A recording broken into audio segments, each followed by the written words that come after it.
Good morning everybody, and we are back again with Timothy Athanasios. Masih di Double Dose, masih membangun spiritualitas sehari-hari di tengah dunia yang bergerak terlalu cepat ini.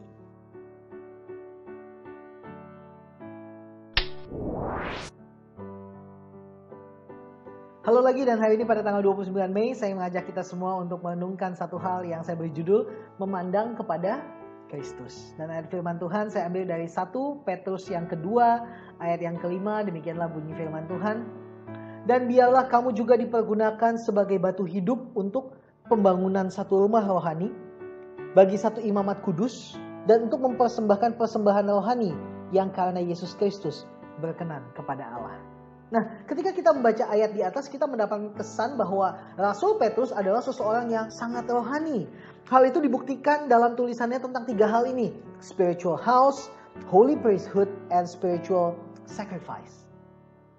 Walaupun sebenarnya Petrus tidak bermaksud untuk terlihat keren, bahkan suratnya tergolong sederhana, karena ia hanya mau menyampaikan 3 hal yang selalu ada di dalam semua ritual agama-agama kuno, yaitu adanya tempat menyembah, adanya pemimpin kerohanian, dan adanya pengorbanan. Namun perhatikan lagi ayat itu, yang membuat perbedaan adalah persembahan itu berkenan kepada Allah karena Kristus. Sekali lagi, persembahan itu berkenan kepada Allah karena Kristus. Persembahan kita berkenan bukan karena apa yang kita persembahkan, bukan seberapa banyak yang kita persembahkan, melainkan berkenan karena siapa Dia yang dipandang oleh Allah Bapa. Tetapi kita enggan memandang kepada Kristus. David Platt menjabarkan ketakutan kita dalam memandang Kristus seperti ini. Kita takut jika kita benar-benar memandang kepada Kristus, kita akan menemukan bahwa Ia membangkitkan kekaguman yang lebih besar dan menuntut penyembahan yang lebih dalam daripada apa yang sudah kita berikan kepadanya. Sangat powerful sekali.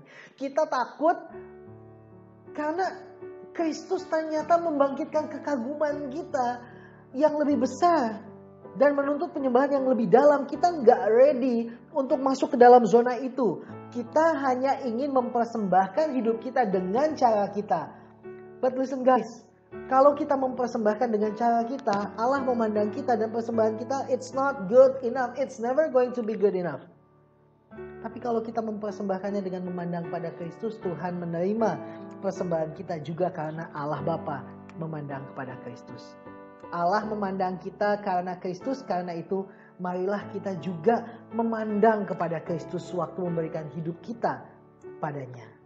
Tuhan menginginkan semuanya dari dalam hidup kita.